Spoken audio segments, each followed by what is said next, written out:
Hi hello வணக்கம் and welcome back to our channel. எல்லோரும் எப்படி இருக்கீங்க? ரொம்ப நாளைக்கு அப்புறம் நம்ம சேனலில் ஒரு ரெசிபி வீடியோவோட வந்திருக்கேன். ஸோ இப்போ நமக்கு தீபாவளி அந்த ஃபங்க்ஷன்ஸ் எல்லாம் வருதுல்ல, அதனால நம்ம ஒரு ஸ்வீட்டோடு நம்ம ஸ்டார்ட் பண்ணலாம்.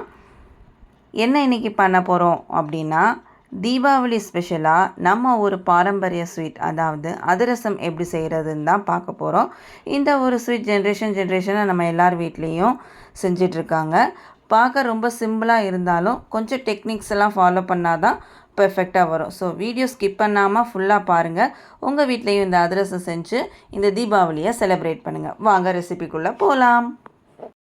ஃபஸ்ட்டு ஒரு கடாயில் தேவையான அளவு சர்க்கரை, என்ன தேவையான அளவு அப்படின்னா மெஷர்மெண்ட்ஸ் எல்லாமே நான் டிஸ்கிரிப்ஷன் பாக்ஸில் கொடுக்குறேன், செக் பண்ணிக்கோங்க. ஸோ அந்த அளவு சர்க்கரையை எடுத்து அந்த சர்க்கரை மூழ்கிற வரைக்கும் தண்ணி ஊற்றி அடுப்பில் வச்சு சுவிட்ச் ஆன் பண்ணி அதை நல்லா கிண்டி கொடுத்துக்கிட்டே இருக்கணும்.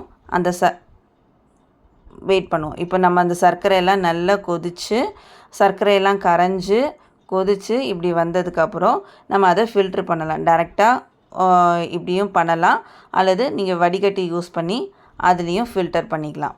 இப்படி பண்ணும்போது கொஞ்சம் கவனமாக பண்ணோம். லாஸ்ட் வரும்போது நம்ம ஸ்டாப் பண்ணிடலாம். இப்போ மறுபடியும் அந்த வெள்ளைப்பாகு சர்க்கரை பாகை நம்ம அடுப்பில் வச்சு கிண்டிக்கிட்டே இருக்கணும். இதுக்கு நம்ம ரெட்டை கம்பி பதம் வரணும், அது வரைக்கும் நம்ம கிண்டிக்கிட்டே இருக்கணும். இப்போ பாருங்கள், நல்ல சர்க்கரை பாகு கொதிச்சிட்ருக்கு. இன்னும் அந்த ஸ்ட்ரிங்ஸ் வர ஆரம்பிக்கலை.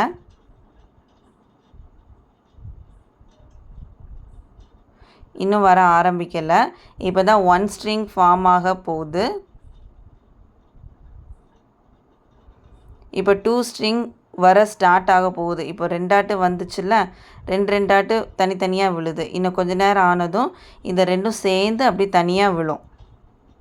அது வரைக்கும் நம்ம அந்த பாகு காய்ச்சிட்ருக்கணும்.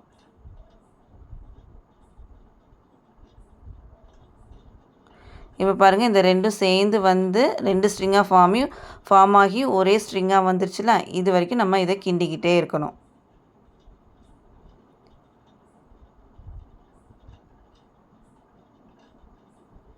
கொஞ்சம் டைம் எடுக்கும். அந்த டைமில் நம்ம லாஸ்ட்டாக அந்த ரெண்டு ஸ்ட்ரிங் தனித்தனியாக விழ ஆரம்பிச்சதில் இந்த டைமில் நம்ம கொஞ்சம் ஏலக்காய் பொடி போட்டுக்கலாம். இப்போ பாருங்கள், கரெக்டாக ரெண்டு ஸ்ட்ரிங்காக அதுக்கப்புறம் ஒரே ஸ்ட்ரிங்காக ஃபார்ம் ஆயிடுச்சு. இனிமேல் இந்த ஸ்டேஜில் நம்ம என்ன பண்ணணுன்னா, மிஷினில் கொடுத்து திரித்து வச்சுருக்க அரிசி மாவு, பச்சரிசி மாவு கொஞ்சம் கொஞ்சமாக போட்டு இதில் நம்ம கிண்டிக்கிட்டே இருக்கணும். இந்த சர்க்கரை பாகில் போட்டு நம்ம கிண்டிக்கிட்டே இருக்கணும். கட்டி தட்டாத மாதிரி நம்ம கிண்டிக்கிட்டே இருக்கணும்.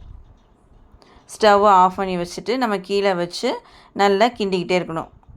மெஷர்மெண்ட்ஸ் எல்லாமே நான் டிஸ்கிரிப்ஷன் பாக்ஸில் கொடுக்குறேன். இது என்ன போடுறோன்னா கசகசா போடுறோம். அதுக்கப்புறம் மறுபடியும் அந்த மாவு கொஞ்சம் கொஞ்சமாக மாவு போட்டு ஃபுல்லுத்தையும் நம்ம போட்டு இந்த சர்க்கரை பாகோட நம்ம மிக்ஸ் பண்ணி வச்சிடணும்.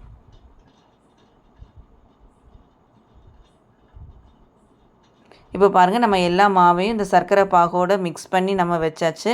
எவ்வளோ திக்காகிடுச்சு பார்த்திங்களா? இப்போ மறுபடியும் அடுப்பில் வச்சு ஒரு 2 மினிட்ஸ் நல்லா ஒருக்க கூட கிண்டி விட்டுக்கிடணும். லாஸ்ட்டாக 1 ஸ்பூன் நெய் ஊற்றி அதை நல்லா கிண்டி அடுப்பில் இருந்து இறக்கிடலாம். இப்போ இதை நம்ம ஒரு தூக்குவாளிலையோ இல்லை வேறு ஏதாவது ஒரு பாத்திரத்துலேயோ நம்ம மாற்றி வச்சிடலாம், சேஞ்ச் பண்ணி வச்சிடணும். இது அப்படியே இருக்கட்டும். இந்த அதிரசம் எப்படி சுடுறது அப்படிங்கிறத நெக்ஸ்ட் வீடியோவில் நம்ம பார்க்கலாம். இப்படி நம்ம இந்த மாவு எடுத்து பார்க்கும்போது ஒட்டாமல் வரணும். இதுதான் கரெக்டான பதம். நெக்ஸ்ட் வீடியோவில் பார்க்கலாம்.